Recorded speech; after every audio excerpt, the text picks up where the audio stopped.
Welcome to this general overview of a qualitative study of a unique executive leadership skill set for management of companies and enterprise business sector African American entrepreneurs. My name is Dr. Mark D. Williams, also known as Dr. No Days Off. A little bit about my background. I am a disabled combat veteran of the United States Army and Navy. I have an applied Associate of Science degree in professional aeronautics from Embry-Riddle Aeronautical University. I have a Bachelor's of Arts degree in General Studies with a concentration in Business Studies from Southern New Hampshire University. I have a Master's of Science degree in Management with a concentration in Project Management from Colorado Technical University, and I have a Doctor of Management degree with a concentration in Executive Leadership from Colorado Technical University. I am a published academic author.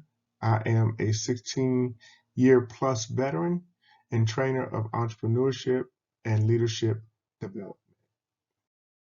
And let me tell you a little bit about this study, because this study kicked off my research. This 5-year study was conducted by Akim Deshay from blackdemographics.com. In 2007, he looked at African American businesses by industry and business sector with information retrieved from the U.S. Census Bureau. Then in 2012, he retrieved the same information again. What he found was that every industry and business sector either had growth or a decline in African American owned businesses, except for one, the management of companies and enterprise MCE business sector. The MCE business sector contains companies that hold a majority stock equity in other companies to assume a controlling ownership interest to direct and manage the controlled companies by assuming the strategic or organizational planning and decision making of the company. There are different types of companies in the business sector that include investment banks, private equity firms, banks, and asset management firms. This business sector creates millions and billions of dollars for the economy. Now, the problem is there was no African American entrepreneurship growth in the MCE business sector in this 5-year study.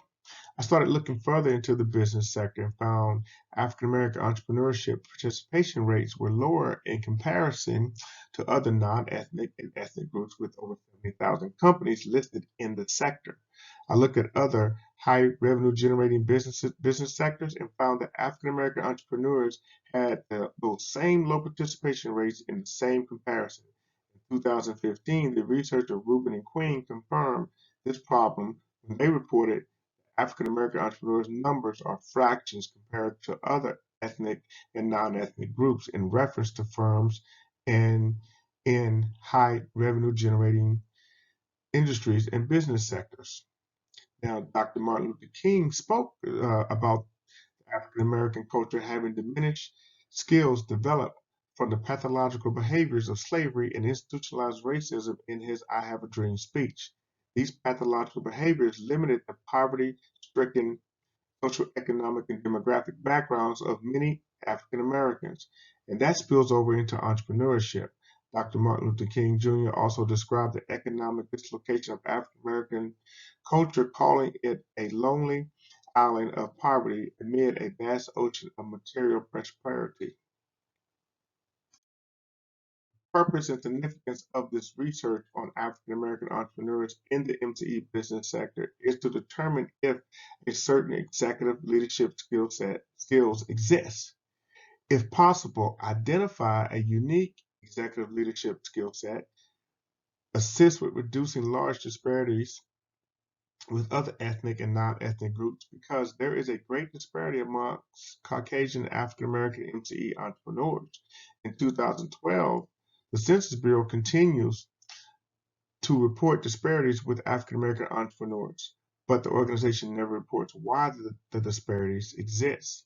In 2020, the Minority Business Development Agency reported Caucasian entrepreneurs still maintain a higher wealth than African American entrepreneurs, with a gap that is 13 times larger. And then also the purpose and significance is to possibly connect the servant leadership style.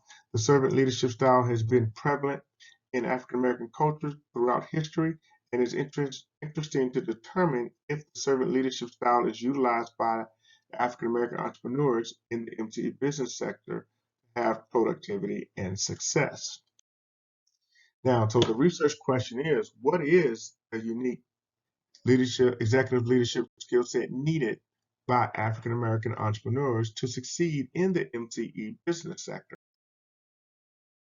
And in developing the conceptual framework for this research, it involved using an exploratory qualitative study to look at entrepreneurship, leadership skills, and skill sets, and the MCE business sector to produce contextual literature and experience.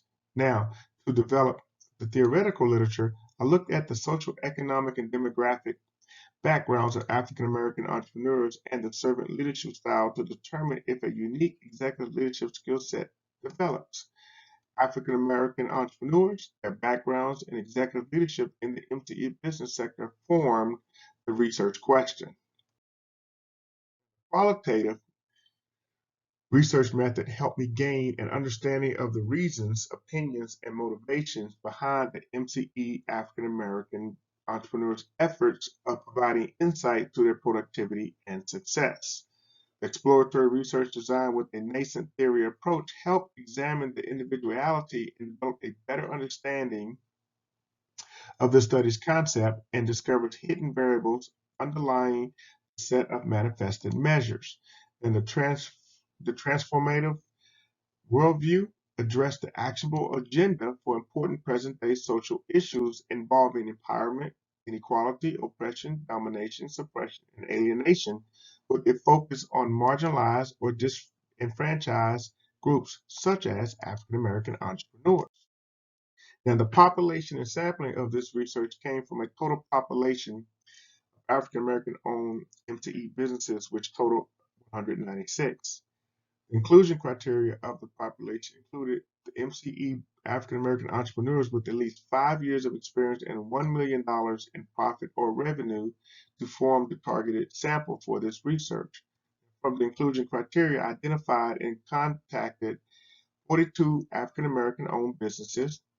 With time constraints and the COVID-19 pandemic in full effect, the final sample size was 8 African American owned businesses.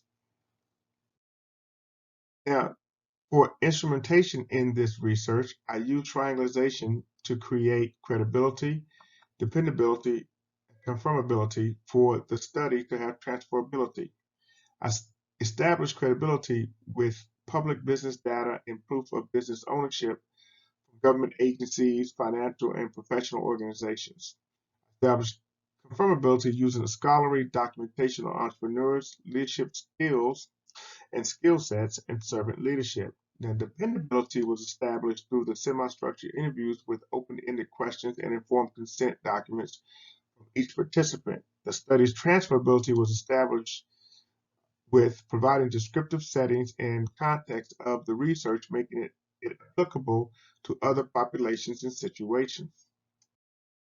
Now, the data and thematic analysis. Now, for data analysis, I utilized the thematic analysis because the method helps identify, analyze, and report patterns with data and concise detail.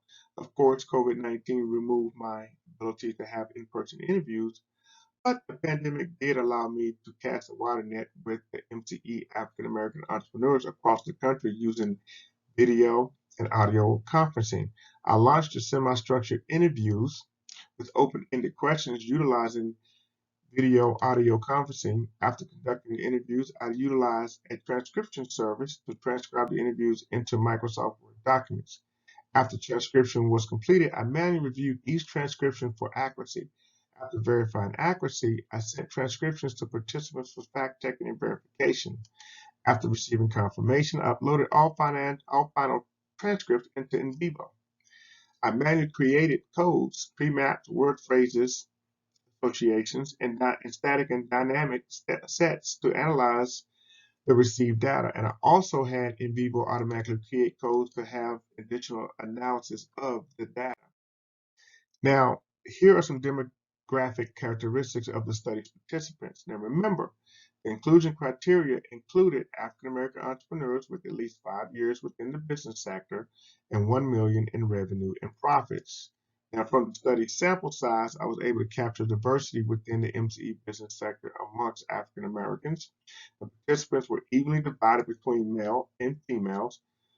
I found that interesting because the industry is primarily dominated by men.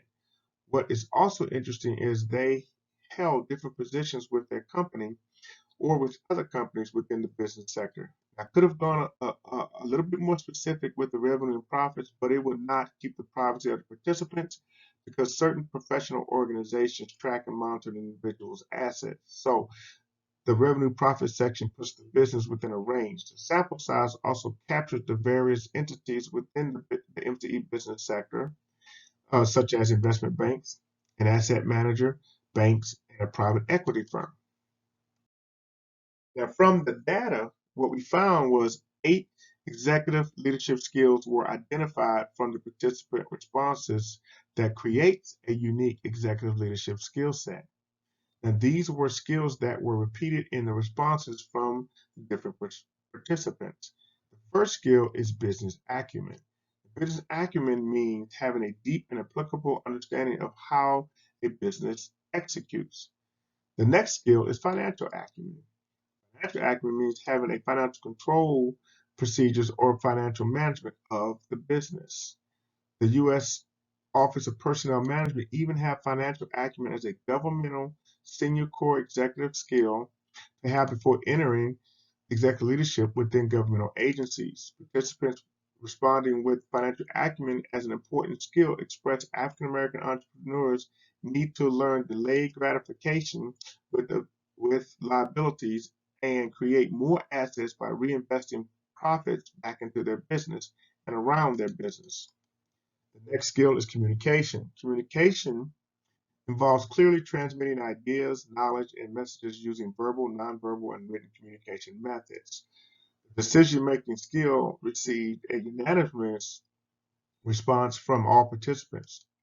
The decision-making skill is an indispensable fundamental skill because it builds confidence and enhances entrepreneurial instincts. It works together with the communication skill, and the participants express different justifications for the importance of the skill, but express that decision-making is one skill African American entrepreneurs need to be better at than other ethnic and non-ethnic groups. Building relationships, networking skill is another skill that received a unanimous response. Building relationships doesn't involve building any relationship, but building relationships that propel towards a successful business. The skill involves connecting, influencing, managing, maintaining, and controlling those relationships too. African American entrepreneurs must have key people relationships with partners, peers, and other senior leadership and clients. Building relationships also lead into building effective and high-performing teams that control the operation of the business. Building those teams means enthusiastically coaching and influencing them and having the right people on teams in the business. The information processing skill is another skill identified. As one participant clearly described information processing as processing large volumes of data, understanding the importance of the data, and articulating the meaning around what is important to convey to where stakeholders can understand and resonate with the information. This is an interesting statement because the Department of Army considers the information process skill as highly important because they named it as an important skill for leadership development within the Army. This is according to their Field Manual 6-22 Leadership Development. The military is taking this business skill and implementing it into their organization to develop better leaders in their non-commissioned officer ranks. So African American entrepreneurs should take this skill seriously too. The next skill is initiative. One participant felt initiative was an internal drive for success with improving their decision making.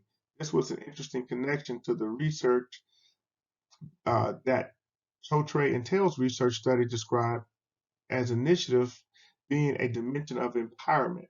And empowerment allows the building of networks, relationships, and teams to create successful ventures. The last identified skill, executive leadership skill, is perseverance. One particular participant described perseverance as the absolute ability or grit to believe in oneself despite rejection, ridicule, setbacks, or failures. Another participant noted how perseverance is necessary to build other skills and characteristics. All 8 executive leadership skills created the uniqueness of an executive leadership skill set for African American entrepreneurs in the business sector. Fernald, Solomon, and Terabitsky research explained that key leadership skill sets assist with establishing organizational vision, developing effective action plans, and implementing an organizational mission into fruition.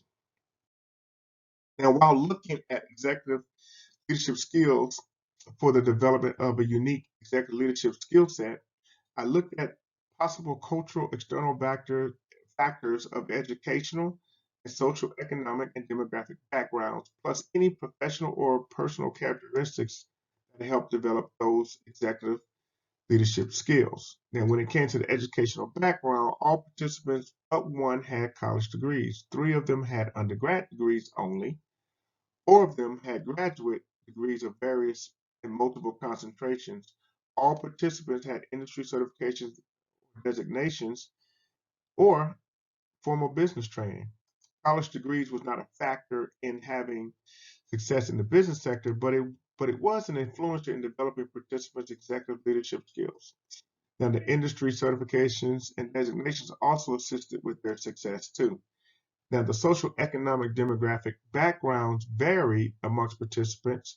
Social demographic backgrounds range from being raised in a single parent homes to dual parents with great family support.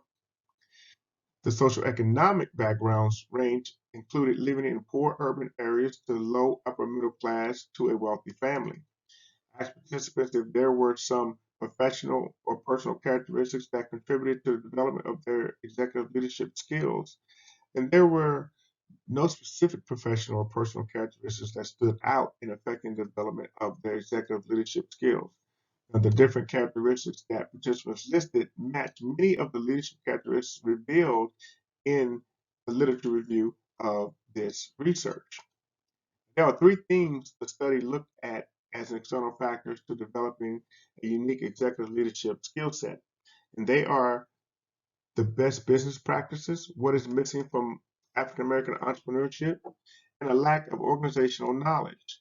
And some best business practices included being authentic, relying vision, effective listening, and not having cognitive blindness. Setting micro and macro goals with conviction and risk tolerance arose as listed practices too. And some participants expressed African American entrepreneurs must learn to merge and acquire to create larger market presence to create public owned companies. When asked what is missing from African American entrepreneurship, responses included positive African American entrepreneur mentorship, technical assistance programs, support from other African American entrepreneurs, lack of access to capital, received a unanimous response from all participants. Lack of capital includes lack of proper and technical, social, and human capital too, which references back to the words of Dr. Martin Luther King Jr. When asked about lack of organizational knowledge, participants viewed lack of access to capital and lack of proper African American entrepreneurial mentorship in the business sector as major factors. A couple of participants noted the fear of an unknown or uncertain industry also deters knowledge about the industry. Now, my discipline is in executive leadership. So I look at the servant leadership style within the African American culture to determine if it is prevalent practice of leadership within the business sector. I asked participants if they associated themselves with a particular leadership style. 4 participants did not directly name the servant leadership style, but expressed servant leadership attributes, traits, and competencies that directly related to the leadership style. Participants noted serving their communities, businesses, and teams in which service is at the servant leadership's epicenter. The study found that servant leadership attributes intersected with elements with the unique executive leadership skill set and with cultural and external factors to building that skill set. The mind map shows correlations between servant leadership, the unique executive leadership skill set, and participant responses. Now, the limitations of the research. The limited number of participants in the study is a consideration for limitations within the study. The time frame for completing the data collection limited the availability of some of the contacted African American entrepreneurs within the inclusion criteria, but did allow me to search wider because I was not conducting in-person interviews. At the time of data collection, many potential participants within the inclusion criteria had their focus on the COVID-19 pandemic, so would not or could not allot time for the interview. Now, the inclusion criteria itself eliminated African American entrepreneurs operating in the business sector, but I wanted to gain more valuable information coming from very experienced participants working within the business sector. The transferability can be another limitation due to the study having a narrow focus on African American entrepreneurs in the business sector instead of all entrepreneurs in the business sector, but the development of the unique executive leadership skill set is universal because executive leadership skills do not apply to just one nationality. Now, in conclusion, 8 main executive leadership skills were identified to create a unique executive leadership skill set. These 8 skills are not unique to the business sector, but creates a uniqueness for African American entrepreneurs in the business sector. Cultural factors of educational, social, economic, and demographic backgrounds and professional or personal characteristics did not provide any standout information that directly affected the skill set. A concentrated mixture of formal studying and training seems to indicate success in the business sector. External factors of best business practices, what's missing from African American entrepreneurship, and a lack of organizational knowledge reveal there are identified institutionalized barriers that African American entrepreneurs must still overcome, but proper education and knowledge about the industry can help reduce those barriers to stepping stones. It was conveyed amongst the different participants that because of institutionalized racism and barriers, African American entrepreneurs need to be better in everything than their ethnic and non-ethnic counterparts. Then the implications of discipline and practice involve a mixture of studying and training to develop a robust, holistic leader development program, particularly for African American entrepreneurs in the MCE business sector, can help improve participation rates. A corporate entrepreneurship development program for building African American entrepreneurs that expose them to the MCE business sector is a good implication for practice. A corporate leadership skill set development program to teach aspiring African American entrepreneurs the importance of having executive leadership skills is also good practice. More mentorship based programs for young African American entrepreneurs desiring to enter the MCE business sector is also a good implication. A professional mentor-based problem-based learning curriculum for college students, especially African Americans with degree fields that operate within the MCE business sector with enhanced servant leadership training is also another good practice to design. Designing government-funded programs aimed at recruiting more African American entrepreneurs into the MCE business sector to improve participation rates is also another good implication, and it can be marketed like STEM programs are marketed towards women. Now, for future research, the same research can take place with more participants with the same inclusion criteria to expand the possibilities of having more executive leadership skills with the unique skill set. Conducting research on how African American entrepreneurs are using servant leadership to develop their executive leadership skill sets in other industries is also a consideration for future research. And I just want to thank everybody for attending this brief overview of my research study. Again, my name is Dr. Mark D. Williams, also known as Dr. No Days Off, and I will see you at the top.